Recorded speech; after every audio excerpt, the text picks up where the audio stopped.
Hello बच्चों, let's read the question.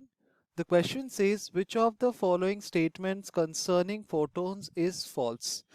और हमें चार ऑप्शंस दिए गए। इस क्वेश्चन को सॉल्व करने के लिए हम जो की कॉन्सेप्ट यूज करेंगे, तो पहला कॉन्सेप्ट होगा प्रॉपर्टीज ऑफ अ फोटोन।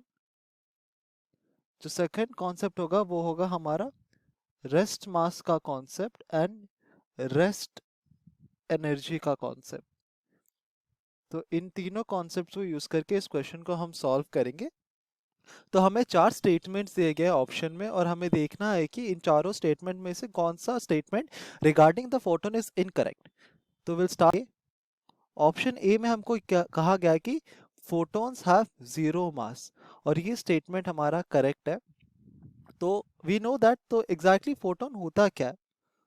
तो photon can be considered as a unit of light. तो अगर हमारे पास एक सोर्स है, एक सोर्स ऑफ लाइट है, और एक सोर्स से अगर हम कहते हैं कि हमारे सोर्स से लाइट ऐसे इंसिडेंट हो रहा है, तो ये जो लाइट हमारे सोर्स से आ रहा है वो किस प्रकार से आ रहा है, किस तरह से आ रहा है? वो एक पैकेट के फॉर्म में आता है। तो जो लाइट आता है ना, वो एक पैकेट के फॉर्म में आता है, और हर एक पैकेट को हम एक फोटोन कहते हैं। तो जो लाइट हमारे सोर्स से आएगा, we can consider that to be the culmination of packets of photon. So photon हम कंसिडर करते हैं as a unit of light, and photon is just a speckle of energy. It has no mass. Its mass is equal to zero. हमारा जो photon होता है उसका कोई मास नहीं होता, वो सिर्फ एक एनर्जी के फॉर्म में एग्जिस्ट करता है। वो एक पैकेट ऑफ एनर्जी है जिसमें कोई मास नहीं होता। तो the first statement is correct. The second statement is the rest energy of all photons is zero. This is also correct, क्योंकि पता है कि अगर हमारे पास एक पार्टिकल है जिसका मास m है, और अगर वो लाइट की स्पीड से ट्रैवल कर रहा होगा, देन वो जो एनर्जी कैरी करता है वो होता है E is equal to M C square. ना हमें पता है कि रेस्ट मास, तो अगर हमारे एक बॉडी रेस्ट में है, देन उसका rest energy E rest is equal to M rest multiplied by C square. और रेस्ट मास कितना होता है हमारा? एम रेस्ट हम लिख सकते हैं यहाँ पर M rest for photon is equal to zero. तो rest energy will also be equal to zero. अब हम थर्ड ऑप्शन देखते हैं। थर्ड ऑप्शन में हमें ये कहा गया है कि photons travel at the speed of light in vacuum, और ये हमारा स्टेटमेंट करेक्ट है, क्योंकि हमें पता है कि वैक्यूम में वी नो दैट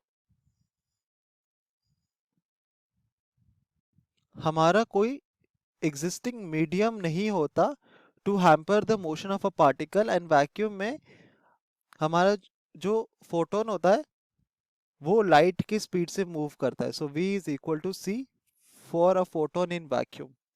एंड अगर हम ऑप्शन डी देखें, तो ऑप्शन डी में हमें ये कहा गया है कि photons have been brought to rest by applying a strong magnetic field to them, और ये हमारा ऑप्शन गलत है, क्योंकि अगर हमारा एक एग्जिस्टिंग फोटोन ऐसे मूव कर रहा है, then we can not apply any external field.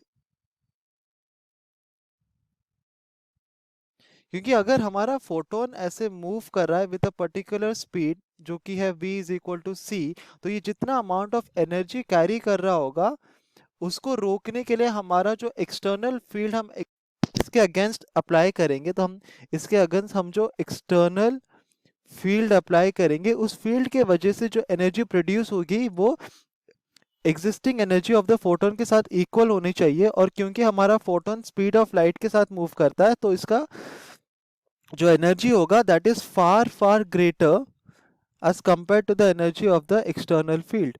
तो कोई ऐसा एक्सटर्नल फील्ड एग्जिस्ट नहीं करता जो कि हमारे फोटोन के मोशन को हैम्पर कर सकता है, कि रेस्ट्रिक्ट कर सकता है। सो हमारा ऑप्शन डी गलत है।